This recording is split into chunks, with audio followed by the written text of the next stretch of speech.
டாஸ்மாக் வழக்கில் supreme court அமலாக்கத்துறையிடம் பல்வேறு கேள்விகளை கேட்டது. சந்தேகம் இருந்தாலே அரசு நிறுவனத்துக்குள் நுழைந்து ஆவணங்களை எடுப்பது மாநில அரசின் விசாரணை உரிமையை பறிப்பது போலாகாதா? சட்டம் ஒழுங்கு யார் கட்டுப்பாட்டில் உள்ளது என கேட்டது. தமிழகத்தைப் போலவே கர்நாடகாவிலும் அரசு கட்டடங்களில் RSS நிகழ்ச்சிகளுக்கு தடை விதிக்க வேண்டுமென அம்மாநில முதல்வருக்கு அமைச்சர் பிரியங்க் கார்கே கடிதம் எழுதியுள்ளார். சர்வதேச விதிகள் அடிப்படையிலான ஒழுங்கை நிலைநிறுத்துவதில் இந்தியா உறுதியாக உள்ளது. ஆனால் சில நாடுகள் சர்வதேச விதிகளை வெளிப்படையாக மீறுகின்றன என ராஜ்நாத் சிங் தெரிவித்தார்.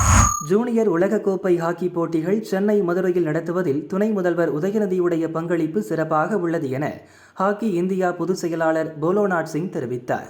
கடலூர் மாநகராட்சியில் பணிகளை மேற்கொள்ள அதிகாரிகளின் காலில் விழாத குறையாக கேட்க வேண்டியுள்ளதாகவும் முதல்வர் அலுவலகத்தில் புகார் அளிக்க உள்ளதாகவும் மேயர் சுந்தரி ராஜா சொன்னார்.